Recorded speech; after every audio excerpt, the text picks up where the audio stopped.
झीमज नाही कवनाचा धारू, वरी काळ जातसे धुरधरू, दिस लोटावया काय करू, तू अखंड आठविसीना, तू अखंड आठविसीना।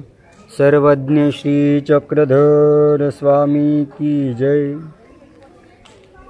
अनंत ब्रह्मांड नायक पूर्ण परब्रह्म परमेश्वर सर्वज्ञ श्री चक्रधर स्वामींच्या पदस्पर्शाने पावन झालेल्या श्री क्षेत्र जळेच्या देवाच्या डोंगराच्या या पावनभूमीत मी बसलेलो आहे। सर्वप्रथम तुम्हा सर्व अच्युतगोत्री बांधवांना दंडवत प्रणाम। आपण पंथातल्या विविध विषयांवरती प्रकाश टाकत असतो, त्याच्यावरती दोन शब्द बोलून मी आपलं दोन शब्द सांगण्याचा प्रयत्न करत असतो। स्थान दर्शन घडवण्याचा प्रयत्न असतो, आरती दाखवण्याचा प्रयत्न असतो, विविध आचार्यांचे प्रवचन दाखवण्याचा प्रयत्न करत असतो आणि अनेक स्थानच्या उटी आणि इतरही उपक्रम आपण आपल्या या चॅनलवरती करत असतो। वेगवेगळ्या विषयांना वेगवेगळ्या प्रसंगी वेगवेगळ्या अंगाने मी माझ्या अल्पमतीने मांडण्याचा प्रयत्न करत असतो। तसाच महानुभाव पंथात अत्यंत महत्त्वाचा, तितकाच उत्साहपूर्ण, तितकाच सगळ्यांच्या आतुरतेचा, मात्र काहीशा भीतीचा विषय जो आहे, त्या विषयाला आज मी माझ्या यथामतीने अल्पमतीने हात घालण्याचा प्रयत्न करणार आहे, समजावण्याचा सांगण्याचा प्रयत्न करणार आहे। तो महत्त्वाचा विषय आहे नवरात्री। आता थोड्याच दिवसांवरती नवरात्र येऊन ठेपलेलं आहे। नवरात्राचं विशेष आकर्षण पंथामध्ये असतं आणि मी मगा म्हटलं तसं काहीसं भीतीच्या अंगानेही असतं। अरे नवरात्र येणार आहे, आपल्याला सर्व सामुग्री भरून ठेवावं लागेल बरं का। अरे नवरात्र येणार आहे, बाहेर जास्त फिरता येणार नाही बरं का।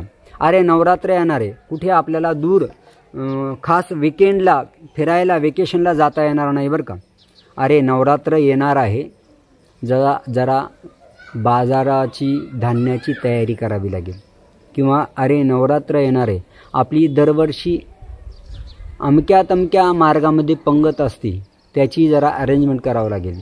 असे अनेक कारणं आपल्याला नवरात्राच्या संदर्भात बघायला मिळतात, किंवा ते आपले विचार आपल्या डोक्यात असतात, किंवा जे जॉबवाले आहे, जे नोकरीवाले त्यांच्या हेही म्हणत असतं की आता आपण नवीन ठिकाणी जॉब करतोय आणि ते आपल्याला सर्व गोष्टी नवीन सांगावं लागेल। मी नवरात्रात का खात नाही, पाणी पण पित नाही वगैरे वगैरे, याचीही काही जणांना चिंता असते।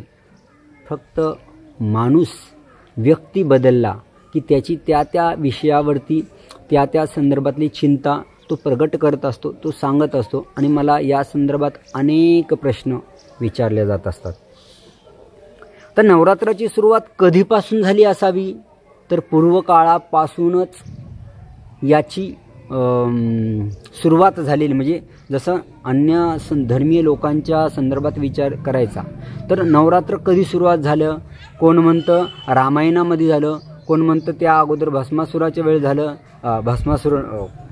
भस्मासुराच्या संदर्भात झालं, कोण त्याच्या अगोदर ते देवींच्या संदर्भातलं म्हणतो।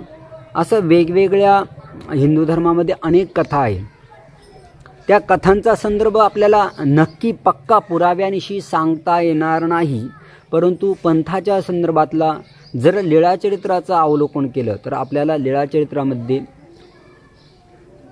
खांडे महानवमीची जी लीळा आहे ती चरित्रात दिसते आणि नंतर कालानुरूप परंपरेनुरूप शास्त्राच्या आधारे पंथीय पूर्वाचार्यांनी आपल्याला काही बंधनं घालून दिली। शास्त्राचं चर्चामंथन केल्यानंतर साधकाने कसं असावं, स्वामींच्या वचनाला धरून राहताना काय काय करायला हवं, मग तो वासनिक साधक असेल नाही तर भिक्षुक साधक असेल, ह्या सर्वांना आहे। आणि मग थोडासा कमी जास्त प्रमाणात दोघांचाही नवरात्राच्या दरम्यानचा आचार कमी जास्त प्रमाणात सारखाच असतो। संतांचा अधिक सुलभ असतो असं मी म्हणेल, ग्रस्तांचा थोडासा त्या काळामध्ये अवघड असतो। तर लीळाचरित्रात जो संदर्भ आलेला आहे तो जालन्या या गावाला स्वामी खांडे महानवमीच्या दिवशी गावाच्या बाहेर जातात हा संदर्भ येतो।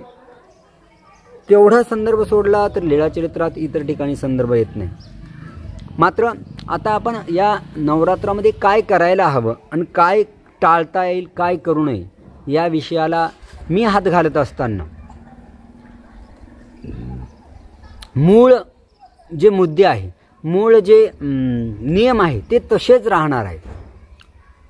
मूळ नियम, मूळ मुद्दे ते तसेच राहणार आहे. व्यक्तिपरत्वे प्रसंगानुरूप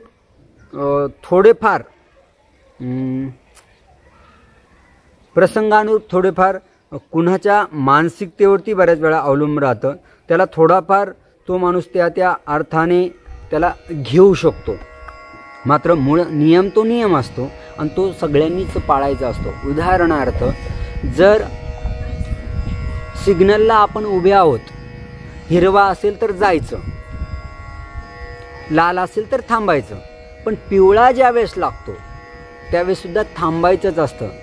पण आपण ती कुठेतरी पळवाट म्हणा किंवा सोयीनुसार पिवळा लागलेला होता, लाल लागलेला नव्हता, तेवढ्यात मी निघून गेलो, असं आपण स्वतःला समजवण्याचा किंवा समोरच्याला सांगण्याचा प्रयत्न करत असतो.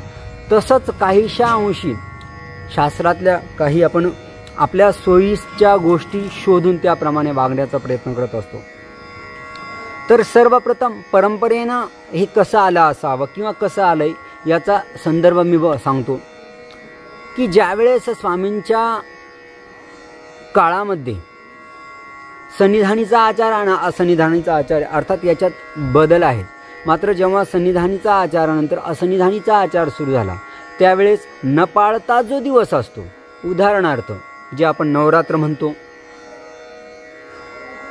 ज्या दिवशी आषाढी एकादशी असते, महाशिवरात्री असते, ज्या दिवशी देवता विधीचा उत्कर्ष असतो, ज्या दिवशी विशेषत्वाने देवतेचं पूजन घरोघरी घडत असतं. प्रत्येकाच्या घरी दैनंदिन जीवनात थोड्याफार प्रमाणात असतं, मात्र त्या दिवशी विशेषत्वाने सर्वांच्याच घरी पूजन घडतं देवतेचं, तो दिवस न पाळता असा मानला जातो. न पाळता या शब्दाचा अर्थ आहे त्या अन्य धर्मानुसार अन्य धर्मीय लोक त्या देवता विधींचं जे पालन करतात ते पालन आपण करायचं नाही, म्हणून न पाळणे, न पाळते म्हणतात. त्या देवता विधीचं आपण पालन करायचं नाही, आपल्या विधीचं, परमेश्वराच्या विधींचं पालन करायचं, म्हणून त्याला न पाळते दिवस म्हणतात.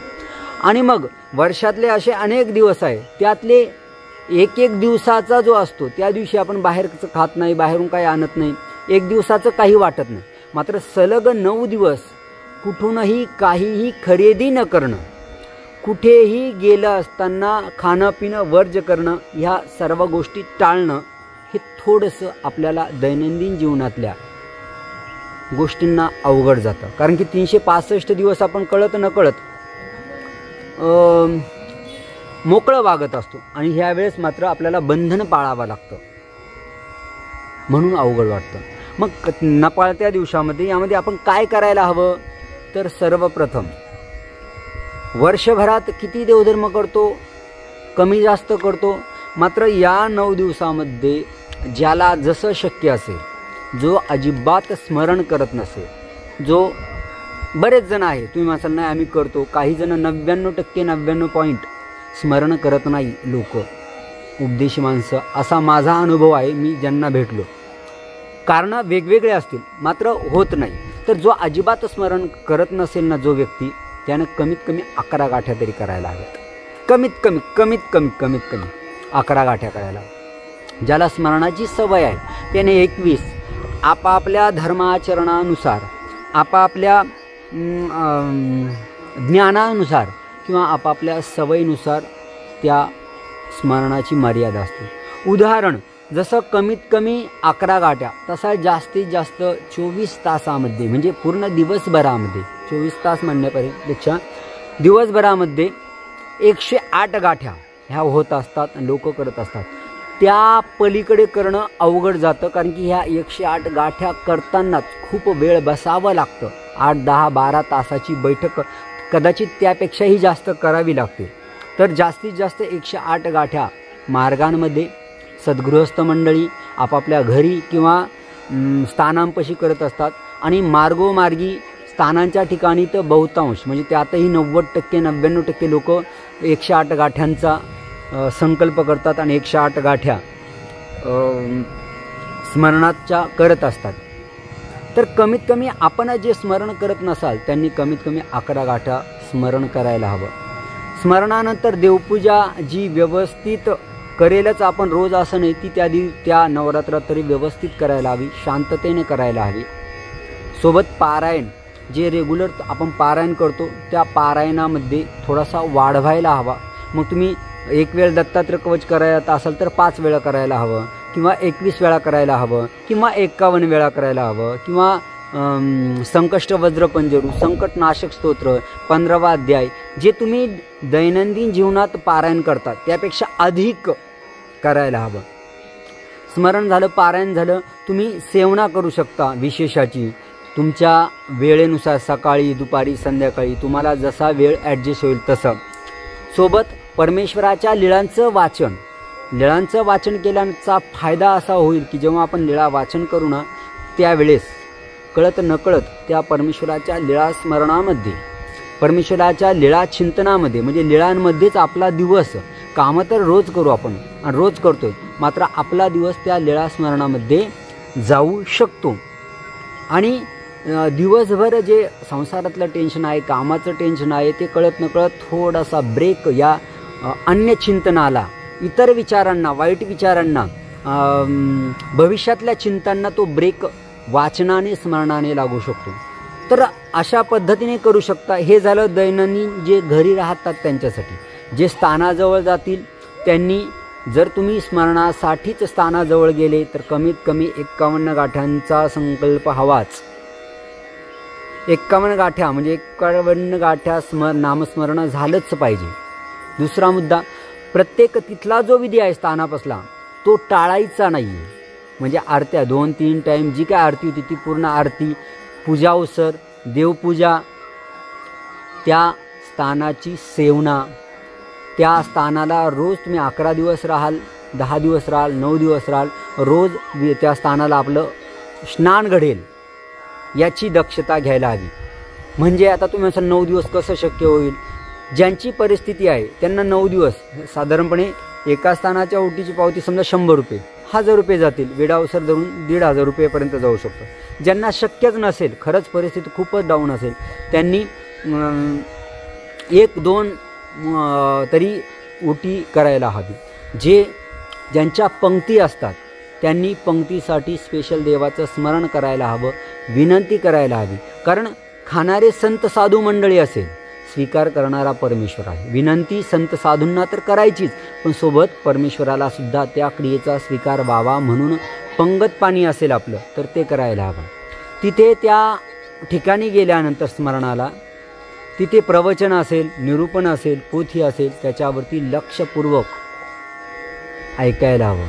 लक्षात ठेवायचं आहे, आणून आचरणात आणायचं आहे. नाहीतर स्मरण लवकर उठलेलं असतो आणि मग बऱ्याच वेळा बरीच लोक, बरीच वासनिक मंडळी प्रवचनामध्ये, त्या कीर्तनामध्ये, त्या निरूपणामध्ये, पोथीमध्ये झोपलेली आढळतात. अनुभव आहे. तर त्यावेळेससुद्धा जागृत राहणं गरजेचं आहे. 24 तास तुम्ही त्या स्थानापाशी 9 दिवस 10 दिवस राहत आहात तर त्या 24 तासाचा पूर्ण फायदा झाला. आता हे सगळं एक बाजूला झालं, पण आश्रमात किंवा त्या ठिकाणी त्या मंदिरात गेल्यानंतर तिथं जरा देहिक आपले जे स्वभाव आहे त्याच्यावरती कंट्रोल करायला हवं. फॉर एक्झाम्पल की आपलं रोजची आंघोळ,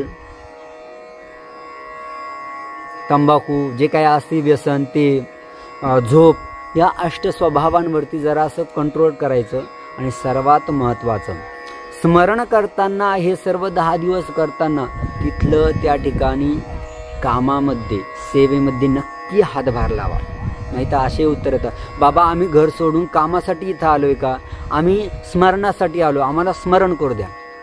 मान्य आहे, पण आपल्याला 24 तास काही काम करायचं नाही. तुम्ही जर महिला मंडळी असेल तर तिथं सकाळच्या वेळेस, संध्याकाळच्या वेळेस अर्धा 1-1 तास जरी चपात्या करू लागले. गृहस्थ मंडळी असेल, पंक्तीला वाढणे, झाडणे, पाणी आणणे, आल्या गेल्याची सोय करणे. आणि सगळ्यात महत्त्वाचा मुद्दा, आपली सेवा, आपलं काम हे आपणच करायचं. आता नेमकं काय काय काम करावं लागतं हे सगळ्यांनाच काय वेगळं सांगायची गरज नाही. कळत नकळत बहुतांश लोकांना माहिती असतं की आपलं काम कोणतं. तर ही सेवादास्य हे आपण तिथं करायला हवं. तिथं काय करू नये? गप्पा अधिकच्या संसारातल्या गप्पा मारू नका. वेळ मोबाईलवरती वाया घालवू नका. अनुभव आहे. मोबाईल वेळ घर सोडून एवढं सुखाची तुमचं दैनंदिन जीवन सोडून तुम्ही आश्रमात आलेले आहात, तर मोबाईलवरती वेळ घालू नका. विनाकारण कुणाशी, सगळ्या प्रकारचे लोक तुम्हाला भेटतात आपल्याला, चांगले वाईट. विनाकारण कुणाशी वाद घालत बसू नका, भांडणं करत बसू नका. आणि होतात अशी भांडणं होतात. आपली सेवा आपणच करा. आपली सेवा संत साधू मंडळींना करू देऊ नका. आणि अन्य कथा म्हणजे गप्पा टाळा. मी मेहकरजवळ चिंचाळा घाटाळी म्हणून स्थान आहे, तिथं 2 वर्ष नवरात्रात प्रवचनाला गेलो होतो. तर तिथे गेल्यानंतर तिथं जवळ 1-1.5 किलोमीटरवरती त्या स्थानापासून, घाटाळी स्थानापासून 1-1.5 किलोमीटरवरती रेंज नाही आहे, मोबाईलला रेंज नाही आहे. तर लोक 1.5 किलोमीटर पायी जायचे मोबाईलवर बोलण्यासाठी. बरं काय विशेष नाही, जरा बाबा अर्जंट आहे. काय अर्जंट? काय नाही. आणि काय जेवलं का? काय खाल्लं? जेवली का? काय खाल्लं? स्वयंपाक काय होता? झोपली का? पिंट्या आला का? बंटी गेली का? बबल्या आला का? 1.5 किलोमीटर, 1-1.5 किलोमीटर, अर्धा किलोमीटर जाऊन बोलत होते. महत्त्वाचं नाही. बरोबर आहे, काळजी असायलाच हवी, संसार आहे करायलाच हवी. पण रोज त्याच गोष्टी विचारण्यापेक्षा आपण घरदार सोडलेले, आपण शारीरिक कष्ट केलेले, म्हणजे घरी जे आपण मस्त आपल्या रूममध्ये, आपल्या घरामध्ये गादीवरती झोपलो, इथं बाहेर येऊन आपण साध्या सतरंजीवर पट्टीवर झोपत असतो. हा शारीरिक त्रास आहे ना, तो सहन करतो आपण. आपल्याला इथं आपली पातळी आपल्याला उचलावं लागते, आपलं ताट आपल्याला धुवावं लागतं, आपली पट्टी आपल्याला टाकावी लागते. घरी सगळं आयतं असतं, म्हणजे आपल्यालाच आपलं सगळं कामं करावं लागतंय. मग ते सगळे कामं करताना एवढं कष्ट घेतोय. पैसा खर्च करून आपण स्थानाला, त्या स्मरणाला आलेलो असतो, त्याचाही उपयोग झाला पाहिजे. जर तुम्ही आणि सोबतच मनाने घरी मस्त निवांत राहिले असते संसारातल्या सुखामध्ये, ते सगळं सोडून तुम्ही आलेले आहात, तर त्या सगळ्या सोडण्याचा मोबाईलवर, टी व्हीवरती काय जे काय टाईमपास करा तो घरी करता, तो इथे होणार नाही. त्या सगळ्याचा सार्थक लागलं पाहिजे. जर घरी जे करत होते तुम्ही, मोबाईलवर टाईमपास, गप्पा, रागवणे, तेच जर इथं केलं, तर मग एवढ्या तनमन धनाने तुम्हाला इथे येऊन फायदा काय? इथेही तेच जर करायचं असेल, ते नाही झालं पाहिजे. म्हणून आपल्याला ह्या सगळ्या गोष्टी स्थानापाशी वंदनाला गेल्यानंतर टाळल्या पाहिजे. जे प्रसंगानुरूप, जी सद्भक्त मंडळी प्रसंगानुरूप, म्हणजे मार्गामध्ये आपली दरवर्षीची पंगत आहे, त्या पंक्तीला जाताना तुम्ही जेव्हा पंक्तीला जाणार आहात, तयारी अशी जा. शक्यतो 1 दिवस तर जातो, तर पण तिथे जाऊन आपण आपल्या घरातली महिला मंडळी तिथं सेवा 2 करू शकेल, आपण 2 कामं करू शकू, अशा पद्धतीने जा. फक्त पंक्तीच्या वेळेला आले, बाबांना पैसे दिले, विषय संपला, एवढ्याने चालत नाही. तिथं पैसे द्यायचे, सेवेला हजर राहा. सेवा, पंक्तीची तयारी करा. पंक्तीची महिला असतील, स्वयंपाकात हातभार लावा. पुरुष मंडळी असेल, पंक्तीची तयारी करा. ते झाल्यानंतर भांडे, ज्यांना शक्य आहे, सगळ्यांनाच शक्य असतं जर ठरवलं तर, पंगत आटपल्यानंतर सौरा आवरून निघून जा. हे झालं एक. दुसरा मुद्दा, जेव्हा तुम्ही घरून गाडी करून स्थानाला, त्या पंक्तीला जात असाल, तेव्हा सगळ्यांनी गाडीत गप्पा मारण्यापेक्षा यूट्यूबला प्रवचनं असतात, निरूपण असतात, ते ऐकत जा, स्मरण करत जा, लीळा ऐकत जा. मात्र गाडीत जेव्हा बसेला असाल, लीळा ऐकत असाल, काही ज्ञानाचं लावलं असेल, चपला बुटा आपल्या पायातले काढून ठेवण्याचा प्रयत्न करा. स्मरण करत जा, स्मरण करत या. ज्या स्थानाच्या ठिकाणी तुमची पंगत आहे तिथली लीळा आठवा. कुठल्या स्थानाच्या ठिकाणी नसेल, पण आश्रमात असेल तर निदान आसपासच्या स्थानाची लीळा किंवा कुठलीही लीळा आठवत जा. त्यावरती काहीतरी देवधर्माच्या चर्चा करत जा. मार्गात नवरात्रातल्या वाईट घटना काहीतरी एकमेकाला अनुभव शेअर करण्यापेक्षा चांगल्या गोष्टी शेअर करा, चांगल्या गोष्टी एकमेकाला सांगा. शक्यतो घरून निघून परत घरी येईपर्यंत देवाच्याच गप्पा करा, देवाच्याच स्मरण करा, देवाचंच ज्ञान ऐका. हे महत्त्वाचं आहे. आता हे पहिला मुद्दा सांगितला. काय करायला हवं ते सांगितलं. आपल्याला काय करू नये, बंधनं काय. आता नवरात्रामध्ये सर्वप्रथम 9 दिवसाचं जे आपलं धनधान्य आहे, ते सर्व 9 दिवसाचं आपण अगोदरच भरून ठेवा. सर्व भाजीपाला सगळ्याच बाबतीत. त्यानंतर पाणी सार्वजनिक आहे, चालतं. बाहेर आता जे नोकरीवाले ज्यांचा बाहेर ज्या म्हणजे सकाळी निघाले की संध्याकाळी संबंध येतो, त्यांच्यासाठी असाही पर्याय सांगतात की बाबा स्वयंपाक घरून आपला नेला, डब्बा घेऊन गेलं आणि आपलं खाल्लं तर चालतं, आपलं पाणी घेऊन गेलं तर चालतं किंवा नाही चालतं, हा मुद्दा वेगळा आहे. मात्र नियम बाहेर खाणं चालत नाही. तर पहिला मुद्दा आहे की बाहेर खाऊच नाही. अरे आपल्या भारत देशाचा पंतप्रधान 9 दिवस जर देवता भक्तीसाठी उपवास करू शकतो, एखादा अन्य धर्मीय मुस्लिम बांधव त्यांच्या रोजांच्या दिवसामध्ये दिवसभर अन्नाचा कण घेत नाही, पाण्याचा थेंब घेत नाही, तो जर देवता भक्तीसाठी एवढं समर्पित करू शकतो, तर आपण परब्रह्म परमेश्वराचे भक्त आहोत, जगाच्या मालकाचे भक्त आहोत. आपल्याला संकटातून मुक्त व्हायचं आहे, संसारातून 84 लाख योनीच्या दुःखातून मुक्त व्हायचं आहे, देवतांपासून सुटायचं आहे. आपण एवढं करू शकत नाही का? अशक्य नाही, अशक्य नाही जर तुम्ही ठरवलं तर. नाहीतर मग पर्याय आहेच, डब्बा घेऊन जाणं, आपलंच पाणी प्या. त्याला अशक्य का नाही सांगतो. तुम्ही घरून समजा 9 वाजता 8 वाजता निघता, पोटभर पाणी पिऊन पोटभर जेवण करून सहज जाऊ शकता. तिकडून आल्या ऑफिसमधून आल्या पूर्ण पोटभर जेवण करू शकता, पाणी पिऊ शकता.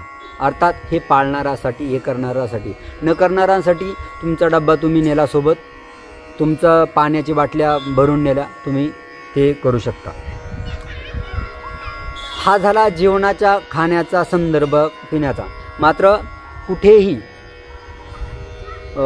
वॉशरूमला जाताना, लघुशंका दीर्घशंका करताना शक्यतो आजूबाजूला कुठे त्या देवतेचं मंदिर तर नाही आहे ना, कुठे देवता बसवली नाही आहे ना, घटस्थापना केलेली नाही आहे ना, याची काळजी घ्या. शेजारी असेल तर ती जागा टाळा. तर नाहीतर मग एखाद्या ठिकाणी देवतेचा घट बसवलेला, घटस्थापना केली, त्याच्या शेजारी तुम्ही जर जाऊन लघुशंका दीर्घशंका, तंबाखू खाणारे तंबाखू खाली, बिडी पिणाऱ्याने बिडी सिगरेट पिला, थुंकलो, तर त्याचा त्रास देवतेला होऊ शकतो. आणि देवतेला जर निरोध झाला तर आपल्यालाही त्रास होऊ शकतो.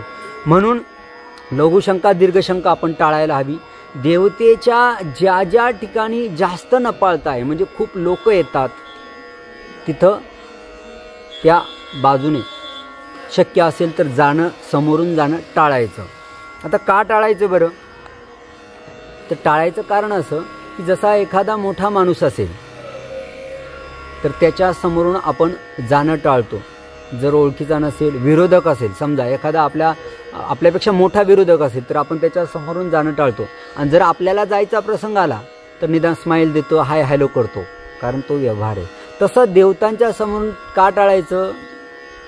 तर त्यांच्या समोरून जाताना त्यांना हाय हॅलो म्हणजे वंदन नमस्कार नाही केला तर त्यांना त्या गोष्टीचं वाईट वाटतं, राग येतो आणि मग त्या आपल्याला विघ्न करू शकतात.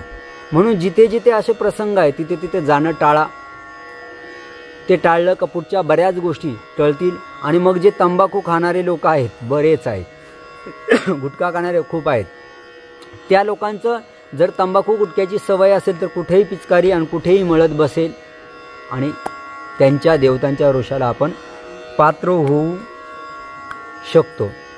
तर बाहेरचं खाणं पिणं टाळण्याबरोबर ह्याही गोष्टी टाळा. शक्यतो तुमचा काम कसं आहे, जर तुमचं काम कम्प्युटरवरचं असेल, तुमचं काम एकांतातलं असेल, जर शक्य असेल तिथं नामस्मरण चालू द्या. आपण गाडीवर नामस्मरण चालू देऊ शकतो. पण जसं मी मगा सांगितलं का दिवसाला 10 गाठ्या 11 गाठ्या मिनिमम करायलाच हव्यात. सोबतच आता काही जणांचा विषय असतो की बाबा पाणी कसं सार्वजनिक आहे ते चालू शकतं आणि मग आपण निषेध टाळायला हवे. जे नको करायला डू अँड डोंट. डू म्हणजे करणे, डोंट म्हणजे करू नये. त्यातला आपण त्या विषयावरती लक्ष अधिक द्यायला हवं. एरवी तर हे सगळे नियम जे सांगितलेले ते 12 महिन्याचे आहेत. 365 दिवस आपण आचरण करायलाच हवेत. मात्र कमीत कमी लक्षपूर्वक, जाणीवपूर्वक हे जे विधी आहेत, स्मरण झालं, देवतेच्या मंदिराकडे न जाणं झालं, हे निदान या दिवसात तर करायलाच हवेत. नाहीतर देवतांचा कोप आपल्यावरती होऊ शकतो, देवता आपल्यावरती रागवू शकतात. आणि म्हणूनच आपण ह्या गोष्टी नवरात्राला विशेषत्वाने पाळतो. खरं तर फक्त नवरात्रच पाळायचं असतं का? नाही, हल्ली गणपतीही पाळायला हवेत. कारण की त्याच्या मागची पार्श्वभूमीच अशी आहे की 12 महिन्यातली देवतेच्या विधींचा किंवा इतरांच्या भक्तीचा जो प्रकर्षत्वाने करण्याचा प्रयत्न असतो तो त्या दिवसात असतो. हल्ली गणपतीच्या दिवसातसुद्धा घरोघरी गणपती बसतात, सार्वजनिकरित्या गणपती बसतात, वैयक्तिकरित्या गणपती बसतात. म्हणून बऱ्याच अंशी आश्रमांमध्ये सुद्धा गणपतीचं नपाळतं पाळायला लागलेत. आणि खरेदी त्या 10 दिवसात खरेदी वगैरे सगळं टाळायला लागलेत. आता देवता आपल्याला विघ्न का करतात किंवा का करू शकतात? त्याचं कारण असं, एका जणाचा मला प्रश्न होता, या विषयावरती मी अगोदरही यूट्यूबला बोललेलोच आहे, की आपण म्हणतो जगाच्या मालकाचे आपण भक्त आहोत, सर्व समर्थ असणाऱ्या परमेश्वराचे भक्त आहोत, मग देवता का विघ्न करतात?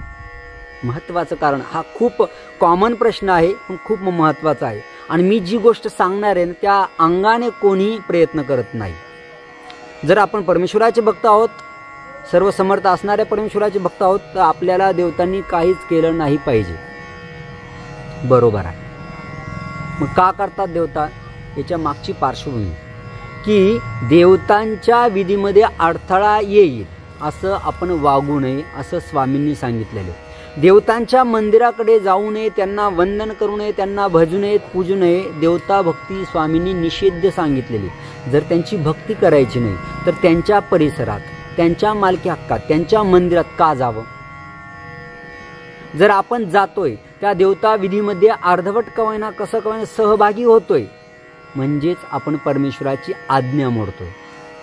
आणि जसं आपण परमेश्वराचे भक्त तशाच देवताही परमेश्वराच्या भक्त आहेत. देवताही परमेश्वराला स्वामी मालक म्हणतात. आणि मग त्यांचा रोष का ओढवतो? त्या मग विचार करतात की मी ज्या स्वामीची भक्त आहे, ज्या मालकाची सेवक आहे, त्या मालकाचं म्हणणं यानं टाळलेलं आहे, याची आज्ञा मोडलेली आहे. परमेश्वराची आज्ञा मोडल्या कारणाने परमेश्वराकडचं आपल्याकडे दुर्लक्ष होतं त्या विषयाच्या संदर्भात. आणि मग देवतांच्या शिक्षेस तो पात्र होतो. देवता म्हणतात माझ्या देवाने, माझ्या मालकाने, या सृष्टीच्या मालकाने या जीवांचा उद्धार करण्यासाठी, या जीवांना दुःखातून मुक्त करण्यासाठी संसार मांडलेला आहे, एवढा प्रपंच रचना केलेली आहे, अवतार घेतो, घरोघरी फिरतो, या जीवांसाठी परमेश्वर एवढा करतो आणि हा जीव त्यांचीच आज्ञा मोडतो. म्हणून देवता शिक्षा करतायत. एखादा कितीही मोठ्या मंत्र्याचा किंवा मोठ्या अगदी राष्ट्रपतीचा जरी एखादा माणूस असेल, त्यांना जर अक्षम्य गुन्हा केला असेल तर त्या माणसाला शिक्षा भोगावीच लागते. परमेश्वराचं दुर्लक्ष झाल्यानंतर, स्वामींनी दुर्लक्ष केल्यानंतर देवता त्याला विघ्न करतात. आणि देवतांनी विघ्न केल्यानंतर परमेश्वरही काही बोलत नाही, बोलू शकत नाही. जसं लीळाचरित्रामध्ये नाथोबा नेवाशाला देवतांना काहीशा मनातल्या मनात शिव्या देतात आणि त्या शिव्या दिल्यानंतर देवता त्यांना ताप आणतात. देवता विघ्न करून ताप येतो त्यांना. आणि देवतांच्या विघ्नाने ताप आल्यानंतर त्या देवता गाऱ्हाणं सांगायला येतात. स्वामी त्यांचं ऐकून घेतात आणि मग उपाय पुढचा परमेश्वर त्यांचा ताप दूर जाण्यासाठी करतात. स्वामी त्या ठिकाणी म्हणतात असं म्हणत जाऊ नको, देवतांच्या विघ्नाला पात्र होऊ नये. हा म्हणून महत्त्व. म्हणून देवता आपलं काहीतरी करू शकतात. आपण जर नीतीने, आपण जर परमेश्वराच्या आज्ञेने, आपण जर नियमाने राहिलो, देवता काहीच करू शकत नाही. स्वामींचं दुसरं एक वचन आहे, तुम्ही का भीता? हे स्वतःहून तुम्हाला भीती दाखवणार नाही, हे विघ्न करणार नाही. विनाकारण जर त्यांनी भीती दाखवली तर गाठ आमच्याशी, असं अभय वचन आहे स्वामींचं. म्हणून आपण आपल्या विधीप्रमाणे वागायला हवं, आपण आपल्या नियमाप्रमाणे वागायला हवं, तर आपल्याला कोणीही काहीही करू शकत नाही. हे आपण थोडक्यात या विषयाला, जसं मी म्हटलं ना की आपापल्या बुद्धीनुसार, प्रत्येक माणसाच्या विचारानुसार, प्रत्येक माणसाच्या परिस्थितीनुसार कमी जास्त प्रमाणात वागण्याचे प्रकार होऊ शकतात. जो तो निर्णय त्यांना आपापल्या पद्धतीने शास्त्राधारे घ्यायचा असतो. पण मेन नपाळत्या दिवसामध्ये स्मरणपारायण आदी देवधर्म जास्तीत जास्त करणे, दान धर्म आदी गोष्टी अधिक करणे आणि बाहेरचं खाणं पिणं टाळणे, बाहेर फिरणे टाळणे, देवतांच्या ठिकाणी टाळणे, ह्या गोष्टी आपण करायलाच हव्या। जास्तीत जास्त देवधर्मात या 9 दिवसाचा कालावधी तुम्ही सर्वजण घालवाल आणि परमेश्वराचा आज्ञा पालन करत, स्वामींच्या आज्ञेचं पालन करत करत तुम्ही नवरात्र साजरं कराल। आणि नवमीच्या दिवशी 9व्या दिवशी प्रत्येक संसारातल्या प्रत्येक माणसाने आपापल्या परिसरात किंवा जिथे शक्य असेल तिथं प्रसाद वंदनासाठी, देवपूजा वंदनासाठी नक्की जायलाच हवं। त्या संदर्भातही मी नंतर एखादा व्हिडिओ टाकेल, तो तुम्ही नक्की पहा। आणि सर्वांना आतापासूनच तुम्ही सर्वांनाच अशी मी आव्हान करतो, अशी त्यांच्याकडून अपेक्षा करतो की सर्वजण स्मरणपारायण देवधर्म जास्तीत जास्त करतील। आज या ठिकाणी थांबतो। धन्यवाद, प्रणाम।